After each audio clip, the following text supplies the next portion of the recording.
देखिए, निश्चित रूप से जो मुख्यमंत्री जी ने कहा है, अरविंद केजरीवाल जी ने, कि इस देश की अब तक की सबसे भ्रष्ट सरकार नरेंद्र मोदी जी की सरकार है। आकाश से लेके पाताल तक एक व्यक्ति के नाम पर सब कुछ नीलाम कर दिया। देश की संपत्तियां बेच रही है सरकार।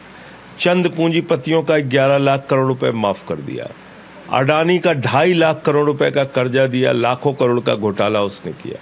तो ये महाभ्रष्ट सरकार है। इसने भ्रष्टाचार का केंद्रीकरण कर दिया है और इस देश में महंगाई हो, बेरोजगारी हो, किसानों को उनके फसल का दाम नहीं मिल रहा है। ये सारी जो बुनियादी समस्याएं हैं, इसके पीछे प्रमुख कारण है भ्रष्टाचार। तो इसलिए इस पर अपनी चिंता मीटिंग में अरविंद केजरीवाल जी ने भी जाहिर की और इस विषय में बातचीत हुई, जो आके उन्होंने मीडिया के सामने भी बोला।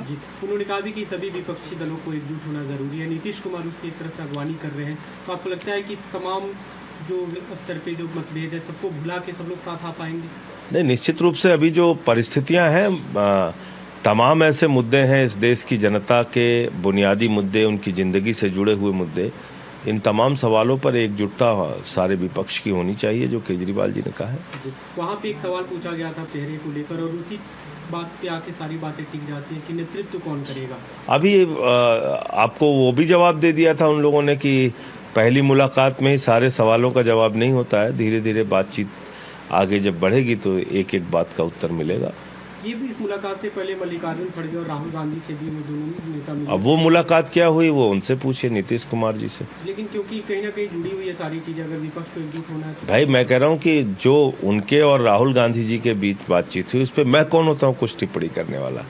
तो उसके बारे में वही लोग बता सकते। लेकिन आपको लगता है कि कांग्रेस इसमें साथ आ सकती है? कांग्रेस को लेके चलना चाहिए? मैं इस पे कैसे कह सकता हूँ? हम आम आदमी पार्टी से जुड़ा हुआ जो भी प्रश्न आपने पूछा, मैंने उसका जवाब दे दिया। कांग्रेस पार्टी क्या करेगी ये उनसे पूछिए। और इन सब मुलाकातों पे कहीं ना कहीं बीजेपी की तरफ से प्रतिक्रिया आ रही है। अनुराग ठाकुर जो केंद्रीय मंत्री, उन्होंने कहा कि यह महागठबंधन बनाने की कोशिशें हैं, जैसा पूर्व में भी होता रहा है। देखो, अनुराग ठाकुर क्या कहेगा? वो तो गोली मारो छाप नेता है। इन लोगों की बात को ज़्यादा गंभीरता से नहीं लेना चाहिए। और दूसरी बात क्या है कि इस देश की महाठग और महाभ्रष्ट सरकार, मैं फिर दोहरा रहा हूँ इन्वर्टेड कामा में, आज तक अगर कोई है तो नरेंद्र मोदी की सरकार है। और आप देखिए, बेशर्मी देखिए, सीना ठोक के कह रहे हैं जेपीसी नहीं बनाएंगे, घोटाले की जांच नहीं कराएंगे। इसका मतलब मोदी जी घोटाले की सरकार चलाना चाहते हैं, घोटाला करना चाहते हैं। लाखों करोड़ का घोटाला, आजादी के बाद इतना बड़ा घोटाला कहीं नहीं हुआ, पूरे दुनिया में इतना बड़ा घोटाला कहीं नहीं हुआ।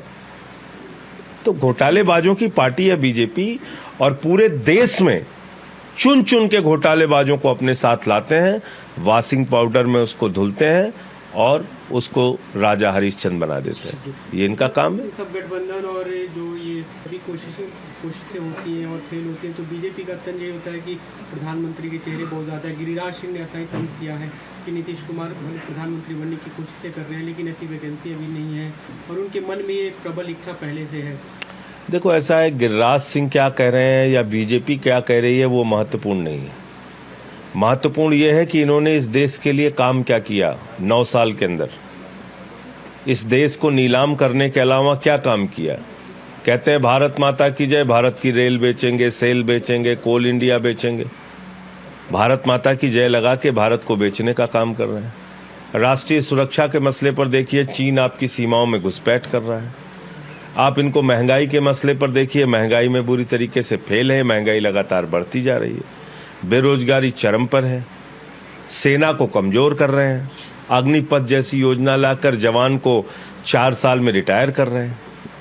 किस मोर्चे पे सफल हुए इसका जवाब देना। ये दुनिया भर की क्या बातें करते हैं, कौन प्रधानमंत्री होगा नहीं होगा। अरे छोड़ो यार, तुमने काम क्या किया वो तो बताओ। चलो, प्रधानमंत्री है तुम्हारा 9 साल से, उसने क्या किया वो बताओ ना। 9 साल से आपका प्रधानमंत्री है, उस प्रधानमंत्री ने इस देश के लिए क्या किया, इसका हिसाब दो ना। इनका कौन प्रधानमंत्री बनेगा, उनका कौन प्रधानमंत्री बनेगा, ये गठबंधन से क्या निकलेगा, अरे उसकी चिंता छोड़ो। तुमने 9 साल में इस देश की जनता को क्या दिया, इसका हिसाब दो। क्या 15 अगस्त 2022 तक सबको पक्का मकान मिल गया? क्या 18 करोड़ नौकरियां 9 सालों में मिल गईं? जवाब दो इन बातों का। गवर्नर्स को लेकर आप लोग भी लगातार शिकायतें करते रहे, सवाल उठाते रहे। तमिलनाडु एम.के. स्टालिन ने सभी नॉन बीजेपी स्टेट्स को पत्र लिखा है कि केंद्र सरकार से एक तरह से अपील करते हुए कि गवर्नर देखिए, जितने भी राजभवन हैं ये राजा भवन में तब्दील हो गए हैं, और मैंने तो पार्लियामेंट में इस बात को कहा था कि राजभवन बंद होना चाहिए। ये एक तानाशाही का केंद्र बनता जा रहा है और सरकार के एजेंट के तौर पे जितने भी राज्यपाल हैं और उपराज्यपाल हैं वो काम कर रहे हैं। राजस्थान में जो अरे भाई, चल रहे हैं अभी, सचिन पायलट धरने पे बैठे वहाँ, ये उनकी पार्टी का, कांग्रेस पार्टी का आंतरिक मामला है, उनसे